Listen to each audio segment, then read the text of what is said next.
वन्द्यां श्रीगुरुरा श्रीयुता पदकारा श्रीगुरुना वैष्णवांश्च श्रीरूपसाग्रजाता सहगणो रघुनाथान्वितं सजीवं साद्वैतं सावधूतं परिजनसहितं श्रीकृष्ण चैतन्य देवं श्री राधा कृष्ण पादना सहगण ललिता श्री विशाखा सखींताश्च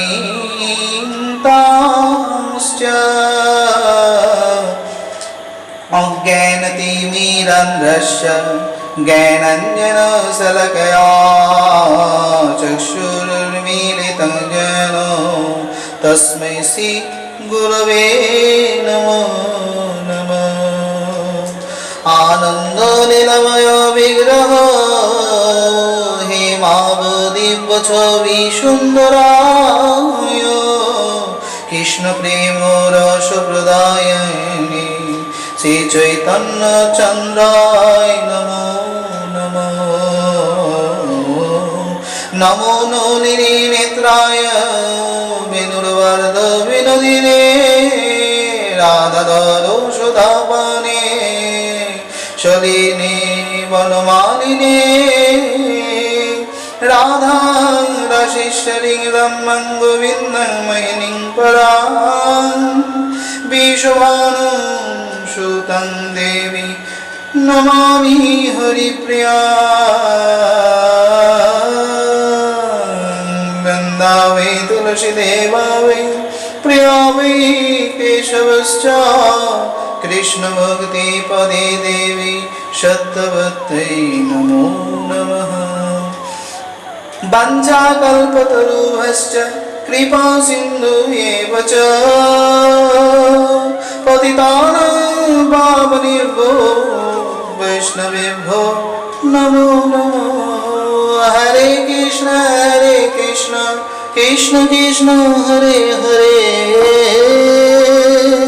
हरे राम राम राम हरे हरे।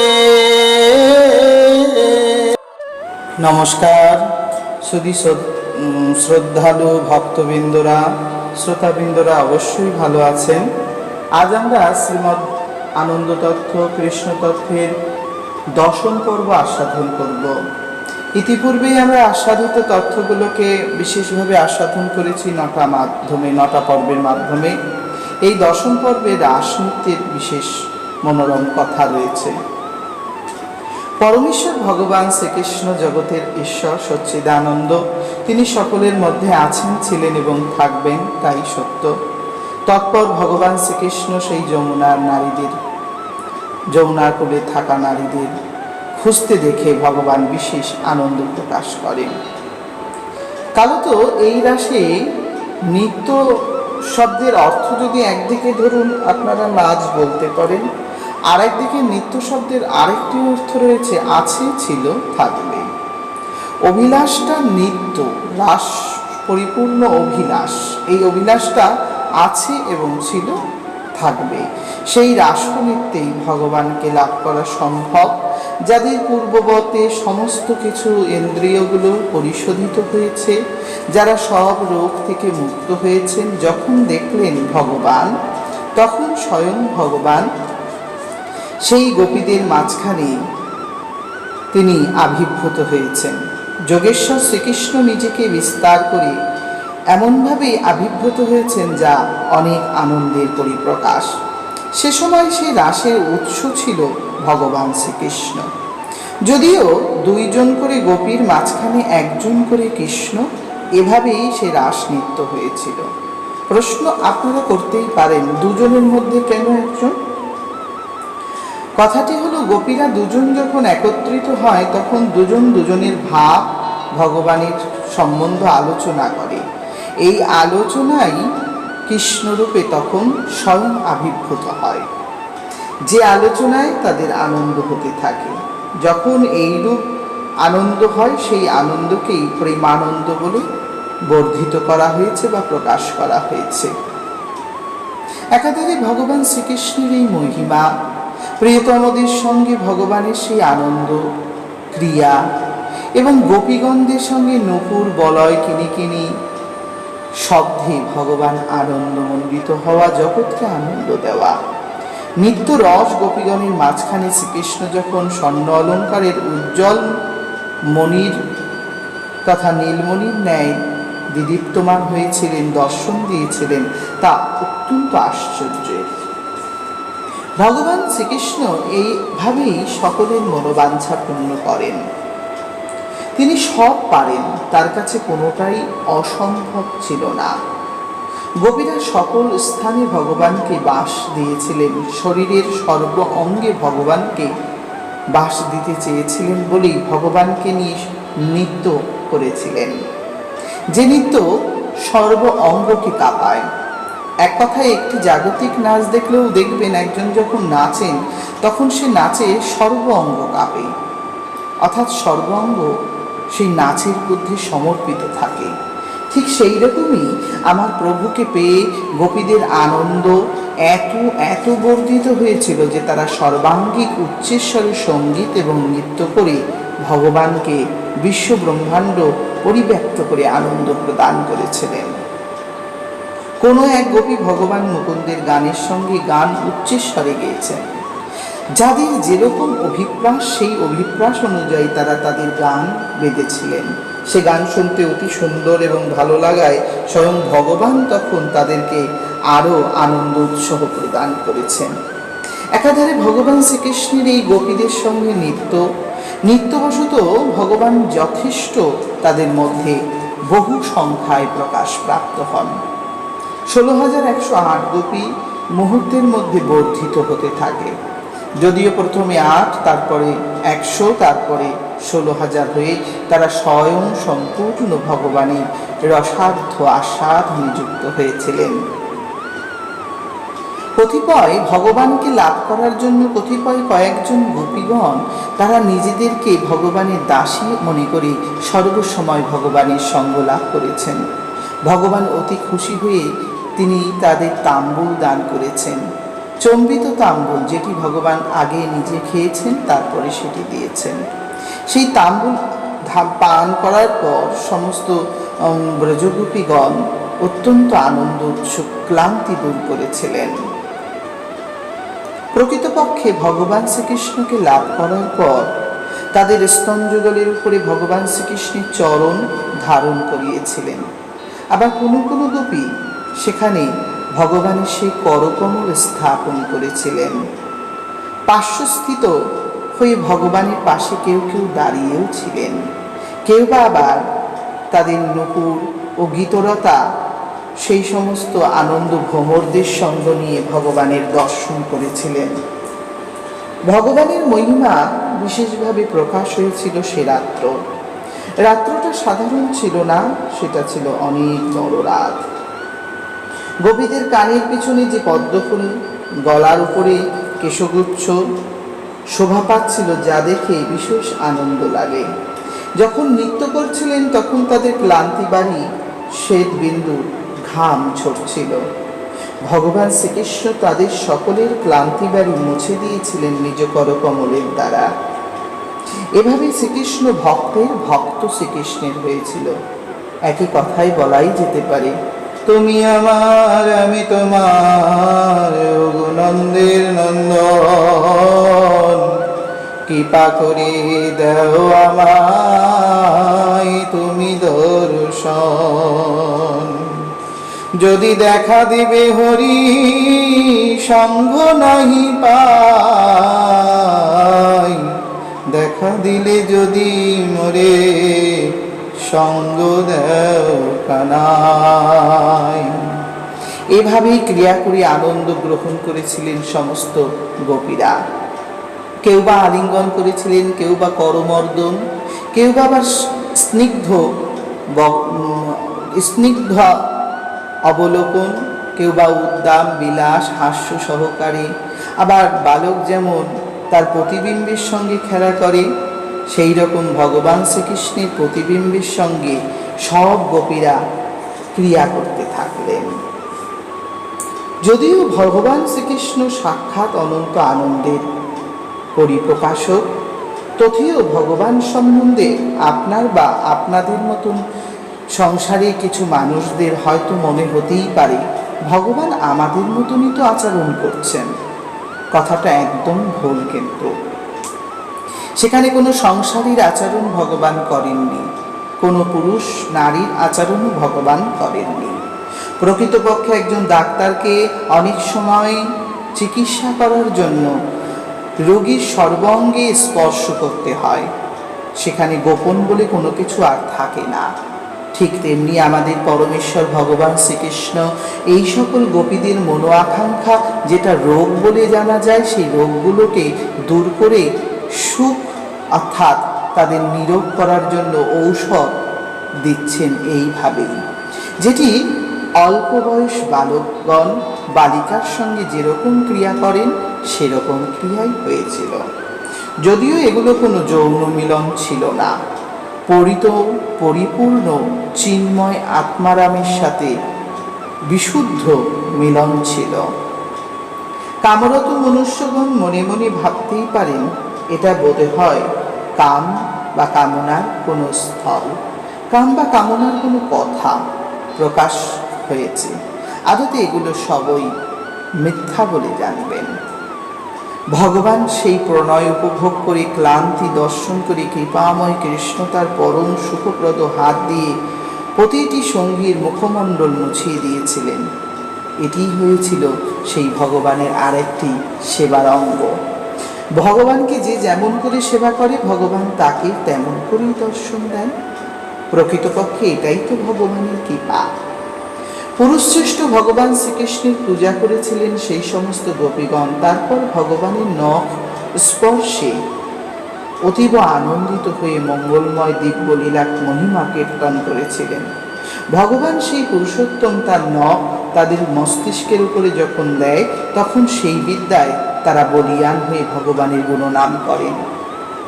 আপনারা কোথাও হয়তো শুনে থাকবেন ধ্রুব 5 বছর বয়সে ভজন শুরু করে 5.5 বছর বয়সে ভগবানকে লাভ করেন, কিন্তু মন্দবুদ্ধি তথা মায়াবুদ্ধির কারণে তার ভগবানের সান্নিধ্য পেয়েও ভগবানকে দর্শন করতে চোখ খোলেননি।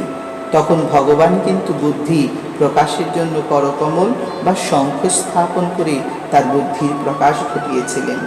সেক্ষেত্রেও কিন্তু সেই একই ব্যাপারই ছিল।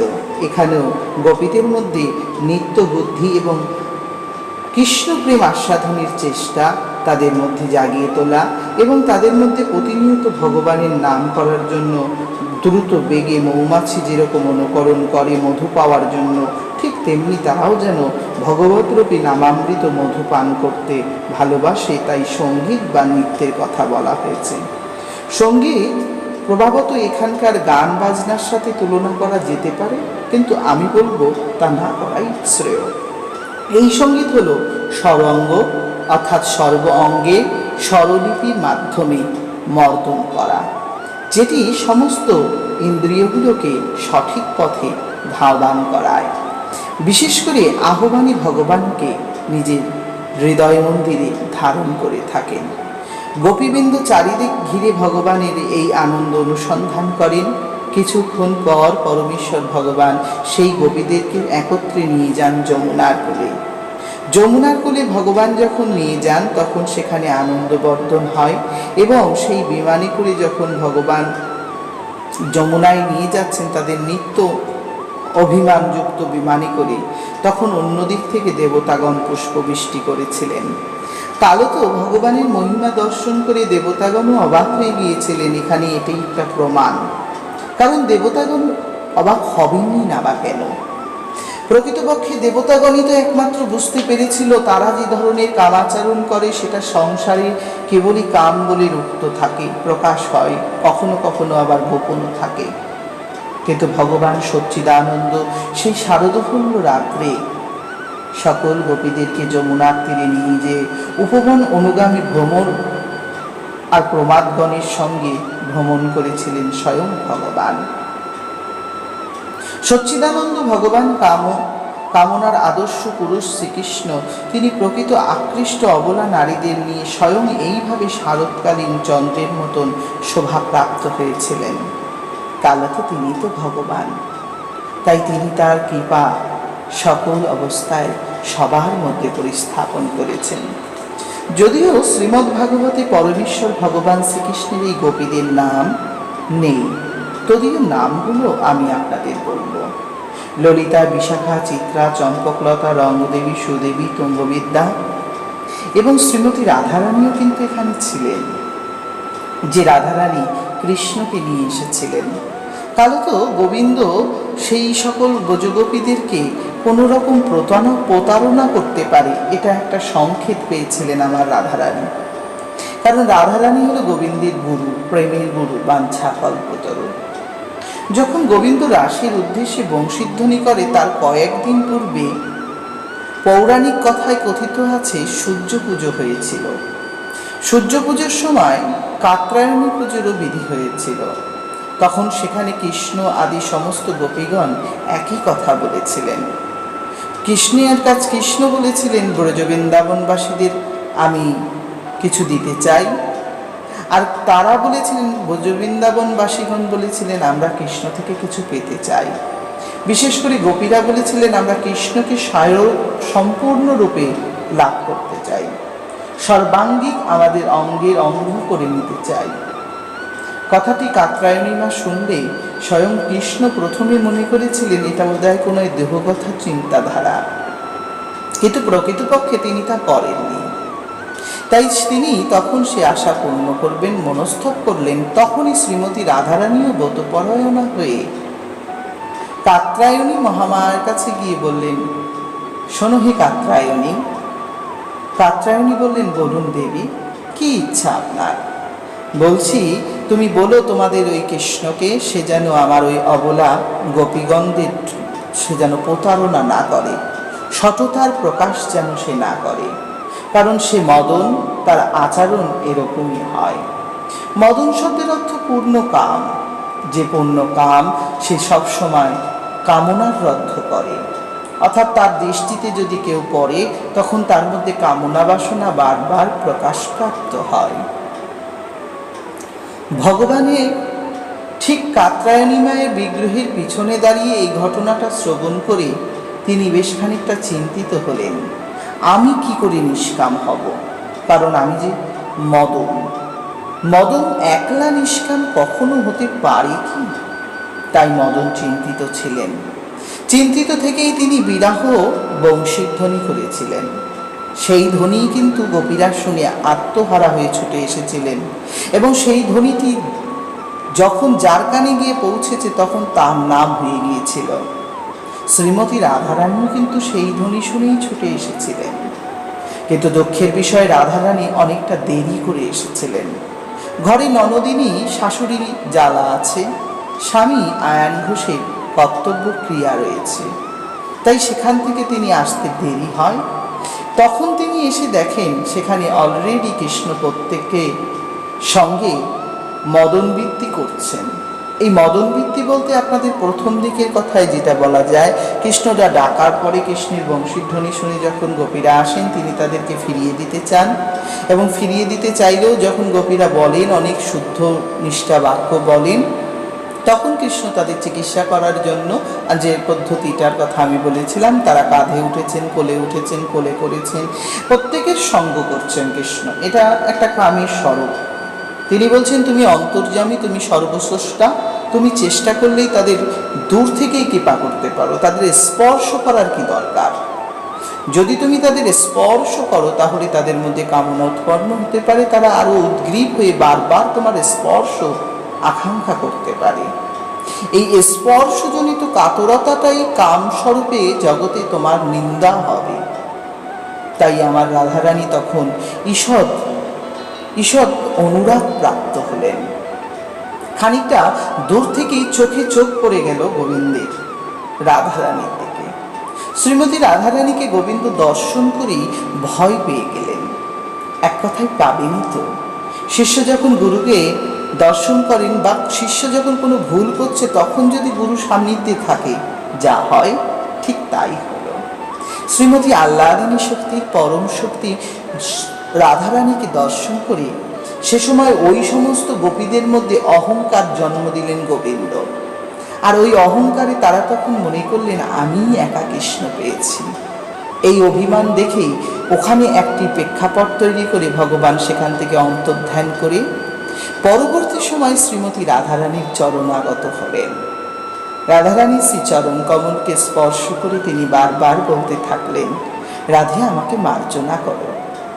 শ্রীমতী রাধারানী তখন বললেন, তোমার মতন মদনের স্পর্শে অপরাধ ঘটে, তোমার মুখ দেখব না আমি।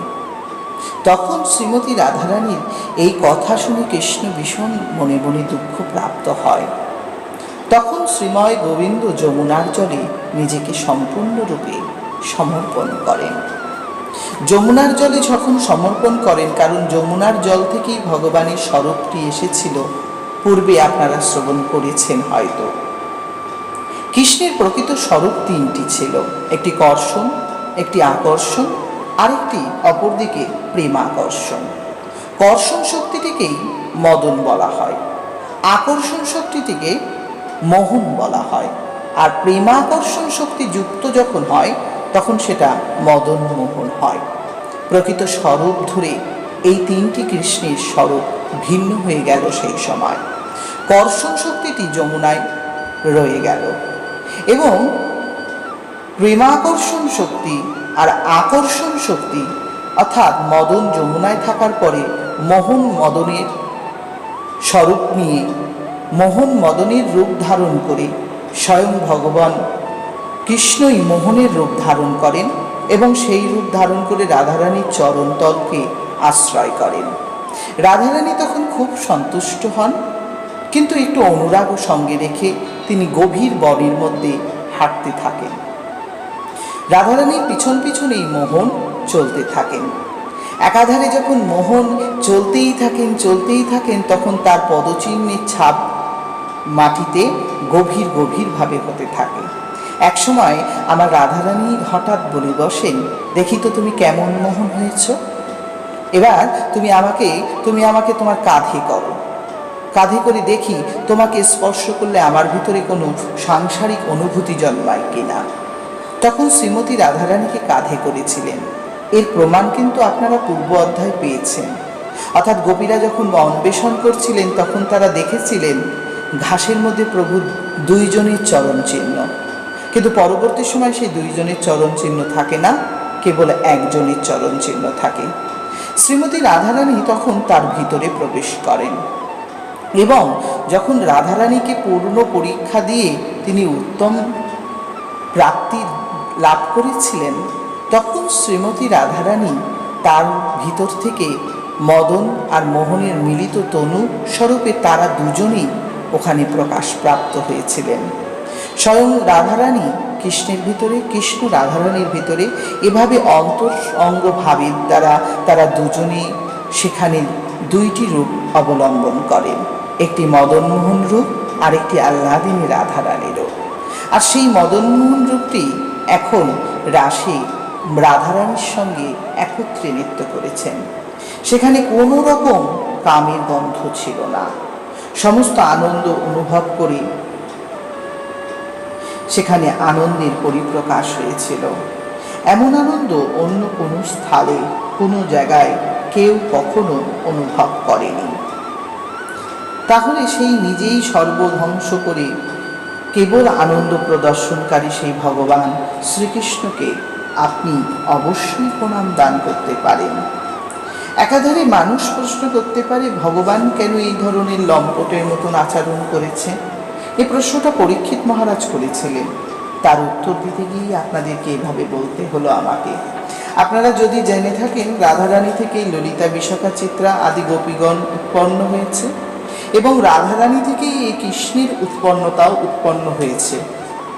ইনি সাক্ষাৎ আমার রাধারানীর অন্তরঙ্গা শক্তি স্বরূপ তৈরি হয়েছিলেন গোবিন্দ, যার আর এক নাম মদন মোহন। মদন মোহন রূপে গোপীদের সঙ্গে ভগবান শ্রীকৃষ্ণ যে লীলা করেছেন তাকে রাস বলা হয়েছে। রাস হল লীলার সর্ব উত্তম লীলা, যে লীলা বিলাস শ্রবণ করলে মুহূর্তের মধ্যে ভক্তি, আকর্ষণ এবং সেবাপরায়ণ হয়ে ওঠা যায়। তাই এই লীলা সম্বন্ধে কোনো দুবিধা কারোর মধ্যে যেন না থাকে, এই অনুরোধ আমি আপনাদের কাছে রাখব।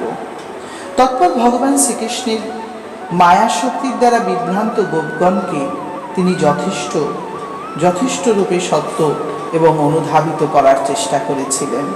তিনি প্রত্যেক গোপীদেরকে বলেছিলেন, তোমরা তোমাদের পুণ্যস্থলে ফিরে যাও, তোমরা তোমাদের গৃহে ফিরে যাও, কারণ যে রূপ সুখ তোমরা ভোগ করেছ তা অনন্ত জন্মের সৌভাগ্যের ফল। এভাবেই ভগবান শ্রীকৃষ্ণ তাদের সঙ্গে পুণ্য মিলন, তাদের প্রত্যেকের সঙ্গে বিভিন্ন রূপ ধারণ করে পুণ্য মিলন করেছেন। পরবর্তীকালে রাসও নৃত্য করেছেন। অনন্ত অনাদি গোবিন্দ আবার বহু থেকে এক হয়েছে, এক থেকে রাধার সঙ্গে নিমিষের মধ্যে মিলে গিয়েছে। সেই তিন কৃষ্ণ তিন জায়গায় বিভক্ত হয়ে একটি যমুনার জলে রয়েছেন, একটি মোহন, তিনি তখন গোবিন্দের স্বরূপ প্রতিনিধিত্ব করছিলেন। তিনি এসে রাধারানীকে জিজ্ঞাসা করেছিলেন, রাসলীলা সমাপ্ত হয়েছে, আমি এখন কি করব? মোহনকে রাধারানী বলেছিলেন, তুমি সদা বৃন্দাবনে বাস করবে মদন মোহন রূপে। এই নাও আমার ভিতরে থাকা মদন তথ্য আমি তোমায় দিলাম। আর শুধু মোহনকে ভগবত শক্তির প্রদায়িনী দেবী রাধারানী নিজের ভিতরে রেখেছিলেন। এই অংশটি পরবর্তীকালে প্রভাসখণ্ডে প্রভাসযজ্ঞের সময় তিনি দান করেছিলেন ভাগবত গ্রন্থের মাধ্যমে। ভাগবতে এটি প্রতিষ্ঠিত হয়েছিল। এই তিনটি শক্তির পরম তথ্য গোবিন্দের রাস, আপনাদের এই সংসারের সত্য, প্রেম এবং করুণার প্রকাশকারী। পরমেশ্বর ভগবান শ্রীকৃষ্ণ শারদীয় আনন্দ অনুভব করলেন। ব্রজগোপীদের সঙ্গে যে আনন্দ তিনি তাদের মনকে তৃপ্তি দান করেছেন, আদতে সেই তৃপ্তিটা ছিল কোনো সাংসারিক সুখ নয়, কোনো দেহগত সুখ নয়, সবটাই ছিল মনোগত সুখ। আর এই মনোগত সুখ যদি সঠিক থাকে, তাহলে কেউ যত দূরেই যাক, যত দুঃখই পাক, সে তখন মোহিত দুঃখে দুর্দশা লাভ করে না। সে কেবলই সেই সুখের কথা অনুভব করে জীবনকে অতি সহজে সরলভাবে যাপন করতে পারে। এক পক্ষে প্রত্যেকটি জীব সুস্থভাবে জীবনযাপন করবে এবং মন ভগবানের দিকে রাখবে, দেহটা সংসারের কাজে ব্যবহার করবে। একদিন এই দেহ ছেড়ে চলে যেতে হবে, কিন্তু মন সদাই সঙ্গের সঙ্গী হবে। সেই মনকে যদি ভগবানের সঙ্গ করানো যায়, তাহলে ভগবানও মনের সঙ্গে দিয়ে দেহের সঙ্গে সম্পর্ক স্থাপন করবে। এভাবেই হয়েছিল রসার্থ সাধন। পরমেশ্বর ভগবান শ্রীকৃষ্ণ রাস করার পর তিনি তার কৃপা অনুযায়ী লীলা সমাপ্ত করেছিলেন। সেই লীলা সমাপ্তির 2-4 দিন পরে ফাল্গুন মাস এসেছিল। ফাল্গুন মাসে পরমেশ্বর ভগবান শ্রীকৃষ্ণের কৃপায় সমস্ত দাসী, গোপ এবং গোপ সখাগণ, এমনকি নন্দ মহারাজা বয়স্ক সমস্ত বৃদ্ধজনেরা সবাই মিলে মহাদেবের ব্রত করতে চেয়েছিলেন। মহাদেবের ব্রতের উদ্দেশ্যটা ছিল নির্দিষ্ট পরিমাণে ভক্তি অনুসন্ধান করা। মহাদেবের ব্রত করার কারণও ছিল নন্দ মহারাজার পশুপালন করতেন, তাই পশুপালন করলে পশুদের দেবতা পশুপতিনাথ, তার সেবা করা বছরে একবার উচিত। তাই তার পুজো করে তাকে ঘৃতযুক্ত অন্ন দান করা এবং ব্রাহ্মণাদি সকলকে সম্মান করার জন্য এই উৎসবের আয়োজন করেছিলেন। সেই উৎসবের নিয়ম ছিল শিবরাত্রির ব্রত, যাকে এখন বলা হয়, সেই রাত্র জাগরণ, এবং অম্বিকা বনে যেতে হতো। সরস্বতী নদীতে স্নান করার পরে সকলে ওই অম্বিকা বনে ভগবান শ্রীকৃষ্ণের সঙ্গে করে পুজো করতেন। বিষয়টা খুব উন্নত, জানবেন। অম্বিকা বনে যখন ভগবান শ্রীকৃষ্ণ প্রবেশ করলেন, তখন আশ্চর্যের বিষয় হয়েছিল, মা অম্বিকা, বাবা মহাদেব, তারা দুজনেই সন্তুষ্ট হয়েছেন প্রভু দর্শন করবেন বলে। একে একে সবাই তাকে পুজো অর্পণ করেছেন। কেবল বাকি আছেন বলরাম আর নন্দের পুত্র গোপাল বা গোবিন্দ। পিতা নন্দ মহারাজ বললেন, পুত্র যাও, তারা পুজো সেরে এসো, মা অম্বিকার চরণে পুষ্পার্ঘ্য নিবেদন করো। পুত্র গোপাল বলে উঠলেন, পিতা আপনারা করলেই তো হবে, আমার কি প্রয়োজন? কিন্তু পিতা বললেন, না পুত্র, যার যার পূজনীয় কর্ম তাকেই করতে হবে, অন্য কেউ করলে এটি সম্পূর্ণ হতে পারে না। পিতার আজ্ঞা পালন করে সুদর্শন ভগবান, সচ্চিদানন্দ আনন্দময় ভগবান, তিনি তখন যেতে বাধ্য হলেন। ভগবান যখন ভিতরে প্রবেশ করলেন বলরামকে, তিনি তখন বললেন, হে বলরাম, দাদা তুমি এখানে দাঁড়াও, পাছে কেউ যেন ঢুকে না যায়, আমি এখানে পুজো করব দরজা বন্ধ করে। সকলে দরজা খুলেই পুজো করেছিলেন, কিন্তু মহাদেবকে পুজো করার জন্য স্বয়ং শ্রীকৃষ্ণ ভগবান দরজা বন্ধ করেছিলেন। দরজা বন্ধ করেই যখন ভগবানকে তিনি পুজো করবেন মনে করে যখন তিনি ভিতরে প্রবেশ করলেন মহাদেবকে পুজো দেওয়ার উদ্দেশ্যে, তখন মহাদেব এবং অম্বা দুজনে মিলে তাদের সিংহাসন ছেড়ে দিয়ে ভগবানকে সেই সিংহাসনে বসালেন। কিছুক্ষণ পরই নন্দ মহারাজা এসে বলরামকে জিজ্ঞাসা করলেন, কি ব্যাপার বলরাম, দেখছি তোমার দরজা বন্ধ কেন, আর তুমি দরজায় দাঁড়িয়ে আছো কেন? বলে, প্রভু অর্থাৎ আমাদের ভাই কৃষ্ণ এখন সেবা করছে, দরজা বন্ধ করেই সেবা দিচ্ছেন প্রভু মহাদেবে। তখন বললেন, না তুমি যাও, আমি দেখছি। বলরামের কোনো উপায় ছিল না, গুরু আজ্ঞা শিরোধার্য স্বরূপ মনে করে তিনি তখন সরে যেতে বাধ্য হয়েছিলেন। দরজার আড়াল থেকেই নন্দ মহারাজ দেখলেন পরমেশ্বর ভগবান শ্রীকৃষ্ণ অনাদি আদি শক্তিকে স্বয়ং দুর্গারূপী অম্বিকা আর অনন্ত আনন্দময় মহাদেব দুজনেই পূজা অর্চনা এমনকি আরতি দিচ্ছে। বিষয়টি দেখেই মনে মনে বড় ভয় এবং বিভ্রান্ত হলেন নন্দ মহারাজ। এবার বুঝতে পারলেন পরমেশ্বর ভগবানকেই তিনি পুত্ররূপে লাভ করেছেন। ভগবান আমার পুত্র, হায় হায় আমি একই কাজ করেছি, তাকে দিয়ে কখনো পাদুকা বহন করিয়েছি, কখনো আমার মার্জনা গৃহকার্য কর্ম করিয়েছি, কখনো ছাতা আনিয়েছি, কখনো তাকে দিয়ে বোঝা বইয়েছি, হায় হায় আমি একই করলাম। পুত্রের সাথে যে বাৎসল্য প্রেমটি ছিল সেটা তখন প্রায় নষ্ট হয়ে গেল। নন্দ মহারাজা ভয় পেলেন, কাউকে কিছু না বলে স্তব্ধ হয়ে রইলেন।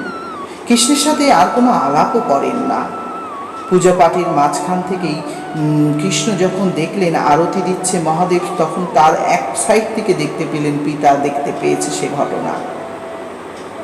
ঘটনার অবলোকন করে ফেলেছেন পিতা বলেই তিনি কিন্তু আর ক্ষণমাত্র পূজা সমাপ্ত করতে দিলেন না মহাদেবকে। তিনি বললেন, তোমরা এখন সিংহাসনে বসো, আমি চললাম বলেই বাইরে গিয়ে পিতার পাশ থেকে ঘুরতে লাগলেন। বলরামের দিকে ইঙ্গিত করে বললেন, দাদা জানো তো, পিতা সব জেনে গেছে। পিতা জেনে গেছে জেনে বলরাম বললেন, কিছু করার নেই, তবে সামনাসামনি যেও না ভাই, তাহলে ব্যাপারটা আরো কঠিন হবে, খানিক সময় দূরে দূরে থাকো, মিটে যাবে। সে রাত্রটা তারা রাত্রবাস করলেন সেই সরস্বতী নদীর তীরে। সুন্দরভাবে রাত্রবাস করবার পর তারা কোনো রকমই ভগবান মহাদেবের পুজো দিলেন। যদিও নন্দ মহারাজার মন খুব বিষণ্ণ, সন্তান যেহেতু দেবতা তুল্য বা ভগবত তুল্য, তাই নন্দ মহারাজ কারোর সাথেই কোনো কথা বলেন না। সমস্ত পার্শ্বদেরকে নিয়ে এসেছেন, ব্রজের যত সমস্ত বাসীদেরকে নিয়ে এসেছেন, তারা সকটে যোজন করে পথে হাঁটতে হাঁটতে যখন চলেছে, আর পারছিলেন না। অম্বিকাবন মিনিমাম 70 কিলোমিটার দূরে আছে বৃন্দাবন থেকে, আর অতটা দূরে থাকার দরুন সেই বনের মাঝপথে তারা একদিন রাত্র জাগরণ করতে হবে, বিশ্রাম নিতে হবে। বিশ্রামের উদ্দেশ্যে যখন অম্বিকাবনে শুয়ে আছেন নন্দ মহারাজা, মনে বড় বিষয় চিন্তা নিয়ে, হায় আমার পুত্র ভগবান, হায় আমার পুত্র ভগবান, এমনভাবে ভাবতে ভাবতে তিনি সেখানে বিশ্রাম নিচ্ছিলেন। হঠাৎ এমনই সময় অন্য সব নন্দের আত্মীয় পরিবর্গ যারা ছিলেন, যারা গিয়েছিলেন পুজো কার্যে, তারা সবাই দূরে দূরে শুয়েছেন, আর কৃষ্ণ বলরাম অনেক দূরে। সেই ঠিক সময় হঠাৎ তিনি দেখতে পাচ্ছেন তার পা দুটো শীতল হয়ে যাচ্ছে। ব্যাপারটা দর্শন করে তিনি আশ্চর্য হয়েছিলেন, এবং সেই সুশীতল অবস্থা দর্শন করে তিনি পায়ের দিকে যখন তাকালেন, তখন দেখলেন একটি বিরাট অজগর সর্প তার পা দুটোকে গ্রাস করেছে। এই ঘটনাটা দর্শন করে নন্দ মহারাজ বিশেষ ভয় প্রাপ্ত হলেন। প্রথমত বাঁচাও বাঁচাও করে চিৎকার করলে সমস্ত পরিবর্গরা অর্থাৎ তার যারা পারিপার্শ্বিক বন্ধু বান্ধব ছিলেন তারা সকলেই সেই ভগবান পিতা নন্দ মহারাজকে বাঁচাবার চেষ্টা করেন। কেউ বা মশাল আঘাত করেন সেই সর্পের গায়ে, কেউ বা এক বড় কুঠার দিয়ে আঘাত করে, কেউ বা কাঠ দিয়ে মারে, তবুও সে সর্প কিন্তু তার চরণ ছাড়লেন না। সর্প সাধারণত সাধারণ কোনো ব্যক্তি ছিলেন না। সর্প ভেবেছিলেন গুরুজনের চরণ, অর্থাৎ যার কাছে কৃষ্ণ থাকে তার চরণ ধরলে অবশ্যই কৃষ্ণ পাওয়া সম্ভব হতে পারে। কৃষ্ণ সে তোমার, তুমি দিতে পারো, শকতি তোমারও আছে, আমি ধাইব তব পাছে পাছে। ঠিক তাই, কৃষ্ণ সে তোমার। বৈষ্ণবেরই তো ভগবান আপনজন। নন্দ মহারাজার মতন সাত্ত্বিক বৈষ্ণব আর কোথায় পাওয়া যাবে? তাই পিতা নন্দের চরণ তিনি গ্রাসের পর গ্রাস অগ্রগতির দিকে ধাবিত হয়ে পূর্ণ গ্রাসের দিকে চলেছে। তখন নন্দ মহারাজ না উপায় পেয়ে তিনি চিৎকার করে বলতে লাগলেন, ওহে কেউ কি আছো, আমায় বাঁচাও। যদিও সে সময় অনেক ব্রজাঙ্গনাগণ ব্রজগোপগণ বাঁচাবার চেষ্টায় ব্যর্থ হয়েছেন, যদিও ভগবান শ্রীকৃষ্ণকে তিনি ডাকছেন না। সর্বশেষে ভগবান শ্রীকৃষ্ণকে না ডাকলে বলরাম বলছে, ভাই এবার চল, বাবাকে বাঁচাই, পাছে বাবার কিছু হবে, মৃত্যু হতে পারে। তিনি বললেন, যতক্ষণ না তার ভিতর থেকে ওই বাৎসল্য প্রেম বেরোচ্ছে ততক্ষণ আমি তাকে বাঁচাতে পারবো না। প্রথমে বললেন, ওগো কৃষ্ণ ভগবান আমাকে বাঁচাও, সঙ্গে থাকলে বলরাম আমাকে বাঁচান, আপনারা আমাকে বাঁচান, আপনারা আমাকে বাঁচান বলে এভাবে আপনি বলে সম্বোধন করলেন। ভগবান বলল, দেখেছ কতটা অনুরাগ জন্মেছে আমাদের উপরে। তৎপর ভগবান শ্রীকৃষ্ণ সে কথা শ্রবণ করলেন না। যখন সর্পটি হাঁটু থেকে পেটের দিকে ধাবিত হচ্ছে তখন ভগবান শ্রীকৃষ্ণকে ডাকছে, ওরে কৃষ্ণ বলরাম আমাকে বাঁচা, তোরা কোথায় গেলি?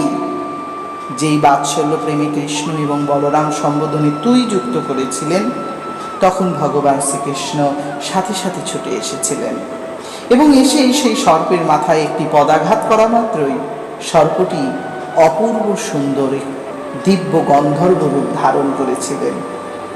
সেই গন্ধর্ব বিদ্যাধর রূপ অপূর্ব সুন্দর হয়েছিলেন।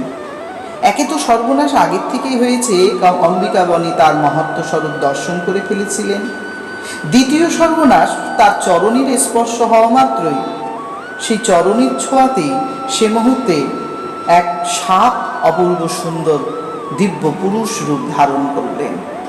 দেবতা সমতুল্য রূপ ধারণ করে তিনি দাঁড়িয়ে পড়লে কৃষ্ণ তখন বললেন, সর্বনাশ হয়েছে দাদা, ভেবেছিলাম ব্যাপারটাকে বাবার মন থেকে মিটিয়ে নেব, এদিকে আর একটা ব্যাপার জন্মে গেল, মানে আমি যে ভগবান এটা প্রমাণ হয়ে যাচ্ছে।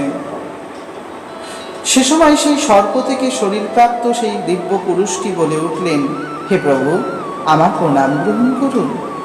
সর্পটিকে তিনি জিজ্ঞাসা করলেন, তুমি কে, কেনই বা তুমি সর্প হয়েছ, কি তোমার কাজ, কেনই তোমার এই জীবনে আমার পিতাকে তুমি গ্রহণ করতে গিয়েছিলে? তিনি তখন বললেন, হে প্রভু আমি বিমানে করে সমস্ত দেশ পৃথিবী ভ্রমণ করছিলাম, যদিও আমার নাম সুদর্শন, আমি বিদ্যাধরদের মধ্যে উত্তম বিদ্যাধর, দেখতেও যথেষ্ট সুন্দর। আমি যখন অঙ্গিরা ঋষির আশ্রমের উপর থেকে যাচ্ছিলাম তখন অঙ্গিরা ঋষির আনুগত্য কতগুলো কুৎসিত ঋষি ছিল যাদের দেখতে খুব একটা ভালো ছিল না। তাদের মধ্যে কয়েকজন ঋষি দিকে তাকিয়ে আমি একটু হাসছিলাম। সে হাসিটার উদ্দেশ্য ছিল কেবলই তারা এত কুৎসিত হয়েও ভগবানকে ভালোবাসে। কিন্তু দুঃখের বিষয় আমার হাসিটা তাদের কাছে উপেক্ষা বলে মনে হয়েছিল। সেই ঋষিগণ আমাকে অভিসম্পাত করেছিলেন আমি সর্পরূপ ধারণ করব। তখন আমি সর্পরূপ ধারণ করি, এক বিরাট অজগর সর্প হই। কিন্তু যখন ঋষিদের কাছে গিয়ে আমি ক্ষমা প্রার্থনা চেয়ে বললাম আমার উদ্দেশ্য এটা ছিল না, ঋষিরা তখন বললেন, বা তোমার ধারণা জ্ঞান ভালো ছিল, যদিও তোমরা উপেক্ষা করেছ, তাই অভিশাপ অবশ্যই তোমাকে ভোগ করতে হবে। এই অভিশাপ থেকে তুমি মুক্তি পেতে পারো যদি কোনোদিন কোনো সাধুগুরু বৈষ্ণবের চরণ স্পর্শ লাভ করো। তদ্রূপ তার চরণ গ্রহণ করার পরেই তুমি ভগবান শ্রীকৃষ্ণের চরণ লাভ করবে। তিনি তখন বললেন, কোথায় সম্ভব? এই অম্বিকাবনী অপেক্ষা করো। এই মথে বনের রাস্তায় যখন নন্দ মহারাজা যাবেন নন্দ মহারাজার পুত্র দাপর যুগে তোমার মস্তকে পদ স্পর্শ করলেই তুমি অভিশাপ মুক্ত হবে। আজ তাই হয়েছে প্রভু। আপনার সেই উত্তম রূপ দর্শন করে আমি আনন্দ অভিষিক্ত হয়েছি। হে প্রভু, আপনাকে দেখে আমার সমস্ত সংসার সৃষ্টি আনন্দ অনুভব করতে পেরেছি। আপনি সর্বত্র আছেন এবং সর্বলোকের মধ্যে বিরাজভূত। আমাকে অনুমতি দিন, আমি আমার গ্রহলোকে ফিরে যাই। ভগবান শ্রীকৃষ্ণ তাকে আশীর্বাদ করলেন এবং তিনি গ্রহলোকে ফিরে গেলেন। এভাবেই পরমেশ্বর ভগবান শ্রীকৃষ্ণের কৃপায় নন্দ মহারাজার মনের সংকট দূর করার কোনো উপায় না পেয়ে ভগবান শ্রীকৃষ্ণ সেই সময় দেখলেন যে এই বিষয়টি যদি বাবার মনে থেকে যায় তাহলে বাবা কোনো রকমেই আমাকে আর বাৎসল্য প্রেম দান করবেন না। তাই সেই সময় শ্রীকৃষ্ণ খুব চতুরতা নিয়ে যোগমায়ার আশ্রয় গ্রহণ করেন এবং যোগমায়াকে বলেন জনমোহিনী মায়ার প্রভাবে যেন এই ঘটনাগুলো সব পিতা ভুলে যায় এবং সবাই ভুলে যায়। ঘটনাক্রমে তাই হলো। পরমেশ্বর ভগবান শ্রীকৃষ্ণ ঠিক তাই করলেন। শারদ পূর্ণিমা অতিক্রম করে ফাল্গুন চতুর্দশী তথা শিবরাত্রি অতিক্রমিত হল। ফাল্গুনে একটি অপূর্ব পূর্ণিমা আসে। সেই পূর্ণিমা খানিক সময় সন্ধ্যা লগ্নে কৃষ্ণ এবং বলরাম ফুলের মালায় সুসজ্জিত হয়েছিলেন। তারা দুজনে অপূর্ব সুন্দর দেখতে লাগছিল। সেখানে গোপগণ সখীগণ সঙ্গেই ছিলেন। তারা মল্লিকা বনে কুসুম ফুলের গন্ধে আনন্দ অনুধাবন করেছিলেন। ইতিপূর্বে এই অবস্থা কৃষ্ণ লীলা চলেছিল। এমনই সময় সেখানে রাধারানী, ললিতা, বিশাখা, অষ্টসখী বর্গা ছিলেন। আর ছিলেন সাক্ষাৎ বৃন্দারানী। বৃন্দারানী যাকে এখন তুলসী মা বলা হয়, সেই বৃন্দারানী ভক্তিদেবী সাক্ষাৎ ভগবানের সঙ্গ করে আনন্দ পাচ্ছেন এবং বিভিন্ন সুখ অনুভব করছেন। এমনই সময় আকাশমার্গ থেকে উত্তর দিক হতে একটি ভয়ঙ্কর অসুর এসেছিলেন। অসুরটি সাধারণত তার কার্যকলাপ খুব ভয়ঙ্কর ছিল। ইনি কুবেরের ভৃত্য ছিলেন, নাম ছিল শঙ্খচূড়। এই শঙ্খচূড় বৃন্দারানীকে উদ্দেশ্য করে শ্রীমতী রাধারানী, ললিতা, বিশাখা, চিত্রা, চম্পকলতা সকলকে একত্রিত ধরে নিয়ে গেলেন বায়ুমার্গে। শ্রীকৃষ্ণ যেহেতু বংশী বাজাচ্ছিলেন, সঙ্গে বলরামও বাজাচ্ছিলেন, সেই বংশীর ধ্বনিতে তারা এতটাই মোহিত ছিলেন, ব্যাপারটা তারা জানতেই পারেননি। কিছুক্ষণ পরে যখন চোখ খুলে দেখলেন ওরা কেউই তাদের সামনে নেই, তখন অবাক হয়ে গেলেন। আর খানিকক্ষণের মধ্যেই উপর থেকে সখীবর্গ সকলে মিলে রোদন করে বলছেন, বাঁচাও কৃষ্ণ, বাঁচাও বলরাম। ভগবানকে এইভাবে আহ্বান করলে ভগবান তখন কোনো রকমে তাদেরকে রক্ষা করার পথ অনুসন্ধান করলেন। শঙ্খচূড় দৈত্যটি বিশাল বড় আকার ছিল। তার মাথায় ছিল একটা নীলমণি। এই নীলমণি ধারিত শঙ্খচূড় দৈত্য যখন বায়ুমার্গে উঠছিল তা দেখে ভগবান ভীষণভাবে ক্রোধ উৎপন্ন করেছিলেন। বলরামকে সঙ্গে করে নিয়ে দুইজনে দুটো শালের গুড়ি হাতে নিয়ে, অর্থাৎ শাল কাঠের গুড়ি হাতে নিয়ে ছুটতে লাগলেন শঙ্খচূড়ের পিছনে। শঙ্খচূড় যখন দেখলেন শ্রী গোবিন্দ আসছেন তখন দাসীদেরকে অর্থাৎ গোপীদেরকে ছেড়ে দিলেন। আর শ্রী গোপীরা যখন মাটিতে পতিত হবে সেই সময় বলরাম তাদেরকে যোগশক্তি সংকর্ষণের মাধ্যমে ধীরে ধীরে মাটিতে নামিয়ে নিলেন এবং পরস্পর ভগবান শ্রীকৃষ্ণের কৃপায় পরম আনন্দ অনুভব হতে থাকল। পরমানুভাবের অনুভূতি পরম শক্তিতে পরিপ্রকাশ্য প্রাপ্ত হল। ভগবান শ্রীকৃষ্ণ সেই সময় সেই শঙ্খচূড় দৈত্যের পিছনে গিয়ে ওই শালকাঠের গুড়ি ঘোরাতে ঘোরাতে তাকে আঘাত দিতে চেষ্টা করলেন। একটা মুষ্ট আঘাত করা মাত্রই মুণ্ডচ্ছেদন হলো তার মুণ্ডচ্ছেদন হলে মাথা থেকে সেই নীলমণিটা নিয়ে তিনি নেমেছিলেন। মনে মনে ভেবেছিলেন রাধারানীকে দেবেন। নীলাম্বরী রাধারানীকে এই মণি দান করা তার উচিত। ইতিপূর্বে তিনি যে রাসের সুভাবনা ধারণা দিয়েছিলেন তাকে কোনো উপহার দেওয়া হয়নি। তাই রাসের সুভাবনার জন্যই এই উপহার তিনি দিতে চেয়েছিলেন। তখন শ্রী বলরাম দাদা সামনে এবং গোপীরা অন্যরাও রয়েছেন।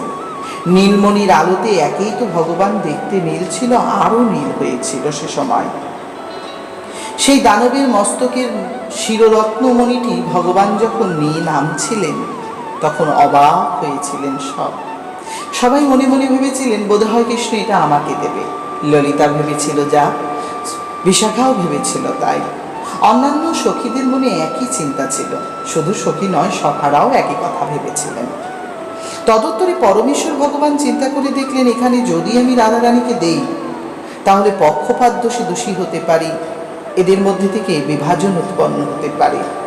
দরকার নেই বাবা, এই মণি আমি বরঞ্চ আমার দাদাকে দেই। আমার দাদাও নীলাম্বর বস্ত্র ধারণ করে, ওনাকে দিয়ে বলবো এটা আপনি রাখবেন, আর কানে কানে একটা কথা বলবো বটে। পরমেশ্বর ভগবান চাতুরতা করে দেখলেন, যেহেতু কৃষ্ণকে সকলে ভালোবাসেন, তাই তিনি যদি কাউকে কিছু দেবে তো সকলকেই দিতে হবে। তাই তিনি সেখানে ওটা দিলেন না। বলরাম দাদার কাছে দিয়ে বললেন কানে কানে, দাদা এই রত্নটি আমি এনেছিলাম কেবলমাত্র শ্রীমতী রাধারানীর জন্য। ঘটনা বিষয়ে আপনি সবই জানেন, তাই দয়া করে আমি আমার হাত থেকে এটি দিতে পারলাম না। আপনি দয়া করে তাকে দিন, আপনি দিলে ওরা দোষ ধরবে না, আমি দিলে ধরবে। সমস্যা এরকমই ছিল। স্বয়ং ভগবান শ্রীকৃষ্ণের ইচ্ছা পূর্ণকারী বলরাম শক্তি তখন কাজ করল। বলরাম তখন ছলনা করে বললেন, ওরে কানাই, এ মণি যত্ন করার সময় আমার কাছে নাই, এ মণি বরঞ্চ রাধারানীর কাছেই থাক। যখন রাধারানীর ইচ্ছে হবে এই মণি কর্ষণ করবে, তোকে আর আমাকে দেখতে পাবে। মণিটি রাধারানীকে দিলেন। সেই মণি পরবর্তীকালে রাধারানীর শিরোধার্য হয়েছিল। এভাবেই বৃন্দাবনে পরমেশ্বর ভগবান শ্রীকৃষ্ণের কৃপায় দিন যাপন হতে থাকল। ভগবানের ধীরে ধীরে বয়স 9 বছরের দিকে ধাবিত হল। ভগবান শ্রীকৃষ্ণের বিরহ গোপীদের মধ্যে সর্বসময় থাকত। কালান্তরে আপনারা মনে করে থাকবেন ভগবানের বিরহ শুধুমাত্র রাত্রিবেলায় হয়, দিনে হয় না, তা নয়।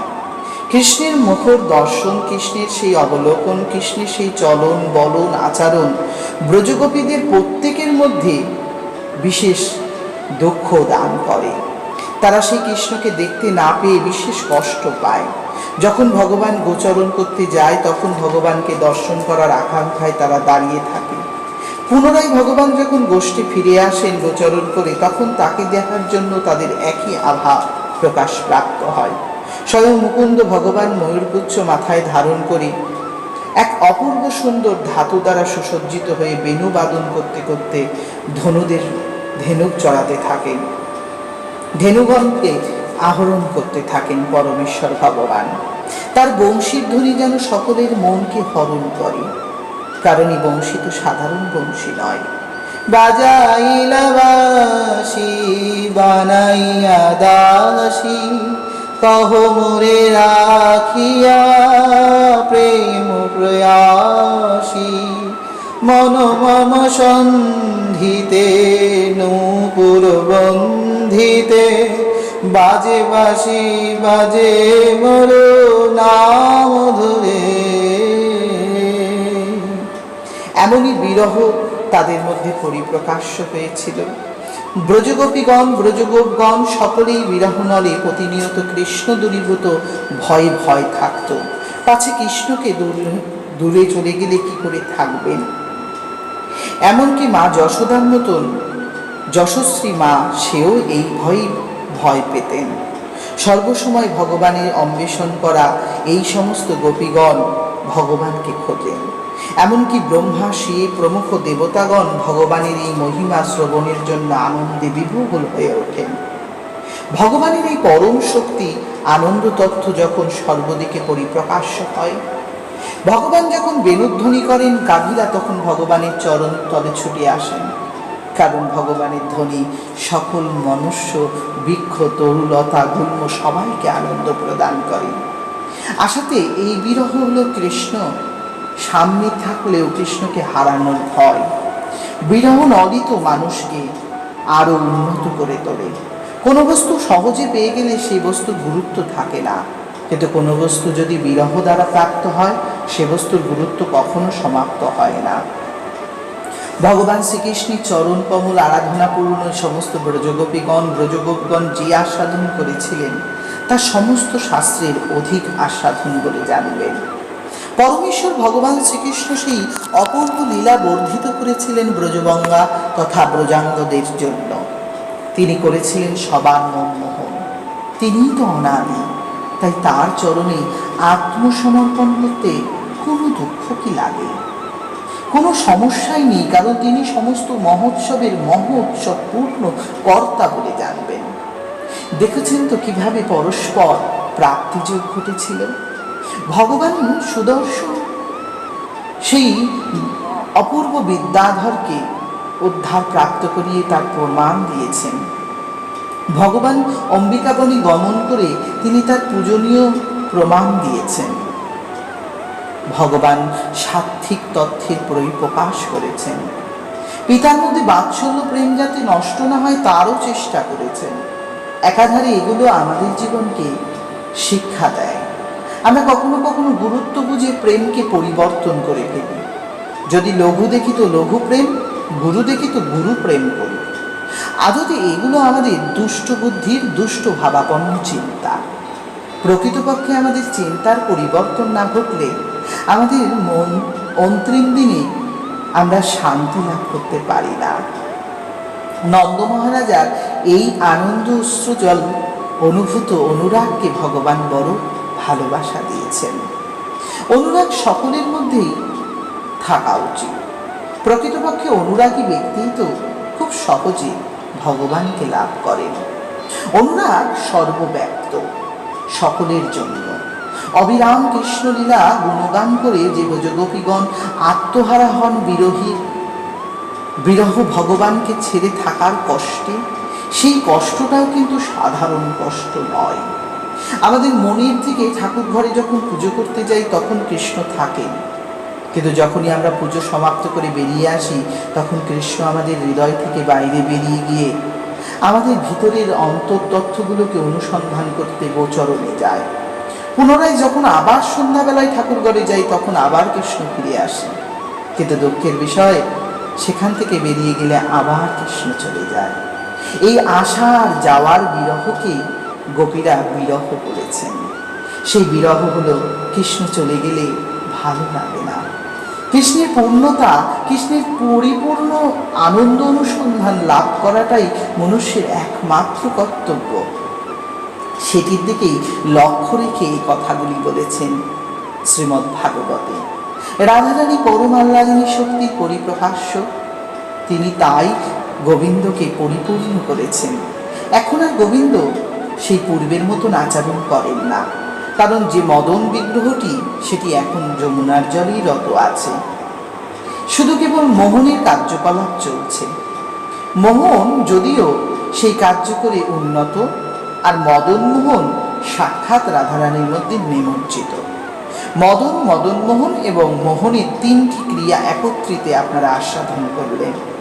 শ্রীমদ্ ভাগবতের এই রস আস্বাদন করে আশা করি হৃদয়ের গহরে আপনাদের প্রেম অভিষিক্ত হোক, আপনাদের মন সদাই নির্মল থাকুক, আপনারা সর্বসময় কৃষ্ণময় একাত্মা হয়ে উঠুন। আপনাদের ভিতরে থাকা দোষ, পাপ, তাপ, লোভ, মোহ দূরীভূত হোক। আমি বলবো সেই কৃষ্ণ আপনাদের মধ্যে সেই আনন্দময় নীলমণির উদ্ধার প্রকাশ উপহার প্রদান করুক। আপনাদের মধ্যে থাকা এই সংকোচর দৈত্যের বধ করুক। সংকোচযুক্ত চিন্তনকেই সংকোচুর বলা হয়েছে, যার মধ্যে প্রতি মুহূর্ত সংকোচ, এবং সেই সংকোচে সে বারবার অহংকারে বিরাট রূপ ধরে বসে আছে। সেই সংকোচকে বধ করা অবশ্যই প্রয়োজন, কারণ যদি ভগবানকে মনে আনতে হয় তাহলে ভগবানের সম্বন্ধে কোনো সংকোচ থাকা উচিত নয়। ভগবানকে যদি আত্মীয় বানাতে হয় তার সম্বন্ধে কোনো দুবিধা থাকা উচিত নয়। একাধারে এই দুইটি অর্থ আপনারা বুঝতে পারছেন। ভগবানের সাথে যখন আত্মীয়তা হয়েছে, আত্মকেন্দ্রীয় সম্পর্ক পরিত্যাগ করে পরমাত্মকেন্দ্রীয় সম্পর্ক হয়েছে, তখন কেনই বা তার সম্বন্ধে বিভ্রান্তকর ভাবনা? একাধারে নন্দ মহারাজের সেই ভাবনার পরিণতিটাও কিন্তু খারাপ হয়নি। সে ভাবনা কিন্তু তাকে পরিষ্কার আর একটা ভাবনায় ফেলে দিয়েছিল।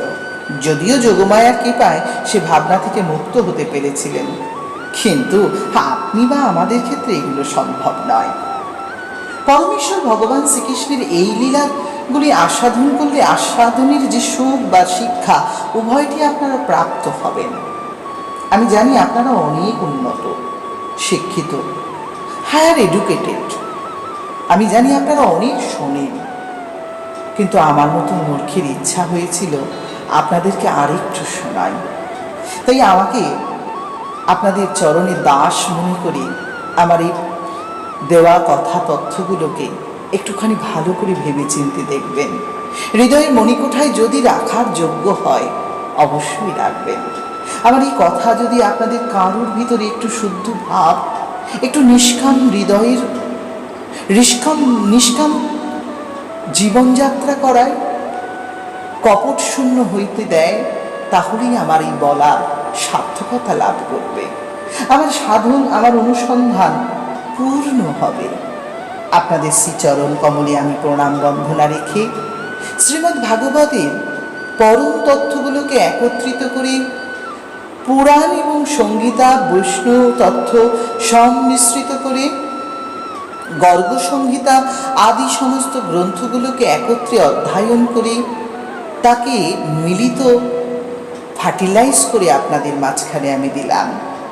আশা করি আপনারা এই স্বরূপ বীর্য আস্বাদন করে আপনাদের হৃদয়ে কৃষ্ণরূপী প্রেমাঙ্কুশ জন্ম দেবেন। যদি আমার কোথাও কোনো স্তরে দোষ বলে মনে হয়, সন্তান স্নেহে, বন্ধু স্নেহে, প্রিয় আপন স্নেহে ক্ষমা করে দেবেন।